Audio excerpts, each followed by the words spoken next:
Fraud cannot be obfuscated by nationalism or bloated response that ignores every key allegation we raised. धोखाधड़ी को राष्ट्रवाद या समझ से परे प्रतिक्रिया से स्पष्ट नहीं किया जा सकता है।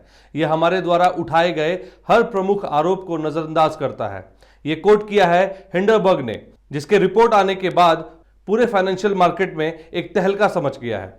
एक ट्वीट होता है और आप चौथे नंबर से सीधा 7वें नंबर पे आ जाते हैं, मानो कोई सांप सीढ़ी का, यानी कि लूडो में जो सांप सीढ़ी का खेल होता है वैसा ही कोई खेल हो। नमस्कार, मैं हूं कुमार अभिषेक और आप देख रहे हैं BMW न्यूज। पूरे देश में अडानी को लेकर बातें हो रही हैं। अडानी यानी कि Gautam Adani, Adani group of companies के चेयरमैन, मालिक या यूं कहें सर्वे सर्वा।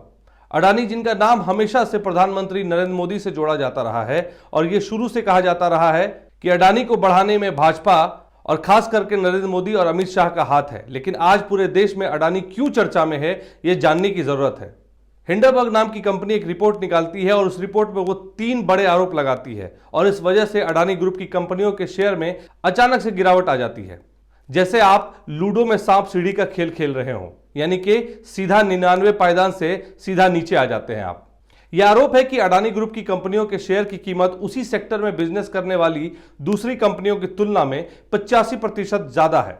दूसरा आरोप है कि अडानी ग्रुप ने शेयर मार्केट में हेराफेरी करके अपने शेयरों की कीमत बढ़ाई है। और तीसरा आरोप है कि अडानी ग्रुप पर 2.20 करोड़ से ज्यादा का भारी कर्ज है और रिपोर्ट में कहा गया है कि कंपनियों ने अपनी हैसियत से ज्यादा कर्ज ले रखा है और इस कारण से LIC में जो लोग निवेश कर रहे थे उनकी सांसें अटक गई हैं, क्योंकि इस समूह में LIC का निवेश 722.8 अरब रुपए का है। इन रिपोर्ट्स की माने तो LIC कंपनी अडानी की 5 कंपनियों में एक बड़ा निवेशक है, जिसमें 1 से 9% तक की हिस्सेदारी है। अब बताया जाता है कि 24 जनवरी तक अडानी की कंपनियों में LIC का 722.68 अरब रुपए का निवेश था, जो घटकर 53,000 करोड़ हो गया है और यह सरासर निवेशकों की जेब पर कैंची चलने जैसी है। अगर हिंडनबर्ग की रिपोर्ट की माने तो ये आरोप काफी डराने वाले हैं, क्योंकि इससे सीधा असर शेयर मार्केट पर पड़ता है और शेयर मार्केट में निवेश कर रहे उन व्यवसायियों पर पड़ता है जो लोग दिन रात शेयर मार्केट में पैसा लगाकर अपना बिजनेस करते हैं। हिंडनबर्ग की रिपोर्ट को लेकर पूरे देश में बहस छिड़ी हुई है। इसमें अडानी की तरफ से जारी बयान में कहा गया है कि हिंडनबर्ग उसे डिफेम करने के लिए इस तरह से रिपोर्ट्स दायर कर रही है और अडानी के एक बयान में यह भी कहा गया कि यह भारत पर हमला है, वो भी वैश्विक हमला। अब यह सवाल उठता है कि भारत पर हमला चाहे वो सरहद पे हो, चाहे वो आर्थिक स्थिति पर हो, ऐसे में जरूरी हो जाता है कि भारत के प्रधानमंत्री, गृह मंत्री, वित्त मंत्री ये तीनों आगे आकर आएं और इसके बारे में लोगों को बताएं कि आखिर में ये मामला क्या है। वरना कहीं ऐसा ना हो कि पहले नीरव मोदी, फिर मेहुल चोकसी, विजय माल्या और अब अडानी को भारत से भागना पड़े। लेकिन अगर यह होता है तो किसका क्या बिगड़ेगा? जो भारत के नागरिक हैं, जो निवेशक हैं, उनकी जेब खाली हो जाएगी। आप ही बताओ कि जब मेहुल चोकसी, नीरव मोदी या जितने भी भगोड़े भारत छोड़कर भाग चुके हैं, उनके जाने से कौन से राजनेता, कौन से बड़े बिजनेस कंपनीज पर असर पड़ा? उन छोटे निवेशकों को इन सब बातों से उलझना पड़ता है जो रोजमर्रा की जिंदगी में शेयर मार्केट में पैसा लगाते हैं। दुख तो तब होता है जब इस मामले को तथाकथित अखबार, पत्रिका या न्यूज चैनल वाले इस खबर को हवा तक नहीं देते। यह खबर जितनी बड़ी थी उस हिसाब से लग रहा था कि अखबारों के फ्रंट पेज पर छपेगी, मगर किसी भी अखबार ने इसे फ्रंट पेज पर जगह नहीं दी। यानी कि अडानी की भारत पर हमले की बात को भी किसी अखबार वाले ने सीरियसली तक नहीं लिया, यही कह सकते हैं ना हम। एक तथाकथित चैनल ने तो यहां तक कह दिया कि हिंडनबर्ग एक छोटी कंपनी है जो कंपनियों के बारे में रिसर्च करती है। लेकिन अगर यह छोटी कंपनी है तो अडानी के शेयर सिर्फ एक रिपोर्ट जारी करने पर उस पर ऐसी क्या बिजली गिरी कि अडानी कंपनी अमीरी के चौथे पायदान से सीधा 7वें स्थान पर आ गए। इसका मतलब है हिंडनबर्ग के बात में दम तो है। आपको बता दें, हिंडनबर्ग ने 10 से ज्यादा बड़ी कंपनियों का खुलासा किया है, जिसमें 2016 में RD लीगल, 2017 में पर्सिंग गोल्ड, 2017 में ओप्को हेल्थ, 2017 में राइट ब्लॉकचेन, 2018 में अफ्रिया, 2019 में ब्लूम एनर्जी, 2020 में HF फूड्स, 2020 में ही निकोला और 2020 में ट्विटर, यानी कि ट्विटर भी इससे अछूता नहीं रहा, और अब 2003 में अडानी ग्रुप। आपको हिंडनबर्ग कंपनी के बारे में जानकर बड़ा आश्चर्य होगा कि 2020 में इलेक्ट्रिक ट्रक बनाने वाली अमेरिकी कंपनी निकोला की शेयरों की कीमत तेजी से बढ़ रहे थे। तभी सितंबर महीने में निकोला कंपनी को लेकर हिंडनबर्ग ने एक रिपोर्ट जारी की, जिसके बाद इस कंपनी के शेयर 80% तक टूट गए थे।